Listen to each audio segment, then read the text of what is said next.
So here it's very important to note that decolonization is not an end state, that once it gets achieved, it's settled in stone forever.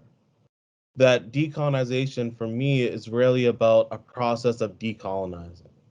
So if we're talking about national bodies, the liberation of countries did not stop the decolonization process. And in many cases, it just resulted in new forms of colonialism, either neo-colonialism or coloniality, depending on which scholar you really prefer.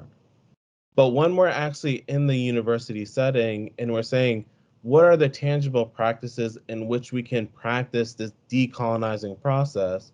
I think the focus on curriculum, the focus on syllabi, the focus on demographics, whether that's the student body or faculty body, has always been the first step in many people's minds in this process because it's the most visible. It's the one students see all the time if we're talking about bodies or people on campus, but it's also the one that they most frequently encounter.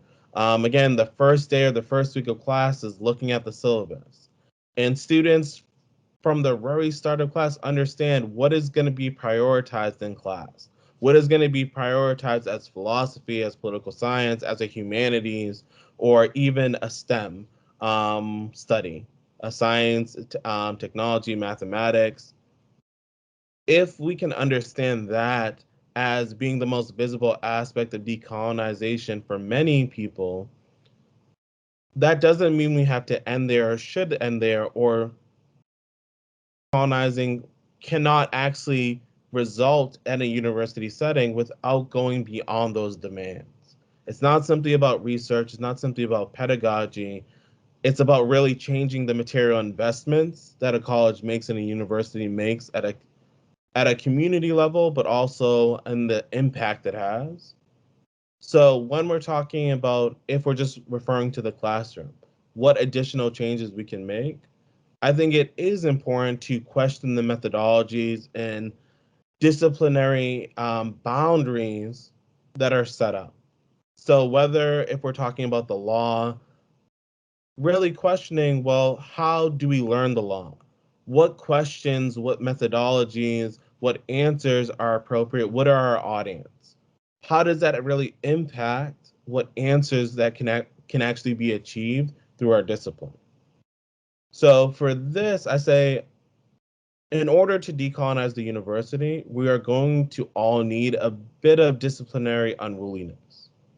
We have to be willing to interrogate not only our syllabi or curriculum, not only the research we receive or undertake ourselves, but also question the methodologies in which we come to our questions. So our methods can predetermine which questions are appropriate, which are acceptable for us, and that will again predetermine our answers, which answers are acceptable. So I say one of the best things I learned as a graduate student was having a space in which I could question the way I was taught because it allowed me to question how I wanted to teach students. So at the University of Connecticut, what was very beneficial to my education about what does decolonization look like in practice at a university level was its history of having an inner college, a space where students can engage in their own research projects that they didn't have to deal with a grading system. But more recently, there's a philosophy of education and community engagement course that is run by undergraduates, graduate students, faculty, and community members. So there's not one faculty member teaching the course, but really all those individuals of vastly different um, levels or status are able to not only choose and self-select their topics, but they're also self-selecting their class assignments, self-selecting how they actually want to engage with their community. And I think that's a powerful pedagogical lesson. It's a powerful lesson that I take with me as a teacher to say, when I approach the classroom, yes, I'm in charge of grading, I'm in charge of the syllabus. These are part of my duties and responsibilities, but I don't simply have to lecture to students. I can create dialogue projects. I can create projects in which they are forced to engage with the community and really question what is their relationship going to be. So, although the law is a particular discipline, I think this question of methodology really applies to all disciplines. That once we're able to challenge certain information, whether why is our syllabus all white? Why doesn't it have any women? Why do we not have any people of color teaching? Once you're able to challenge the university at that level, you can go even a step beyond and say, what research are we learning? What research is promoted as true when it has a lot of epistemic problems? And then finally, we get to methodologies that even the knowledge that we receive or study, that might also be infected or inflected with coloniality. And so we might have to dismantle our knowledge systems or what we think is knowledge, what we think is learning, in order to decolonize our minds.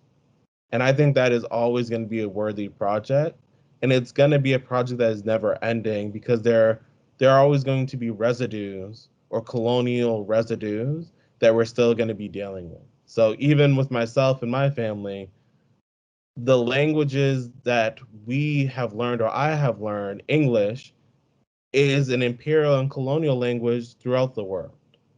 Or if we're talking about Cabo Verde, Portuguese.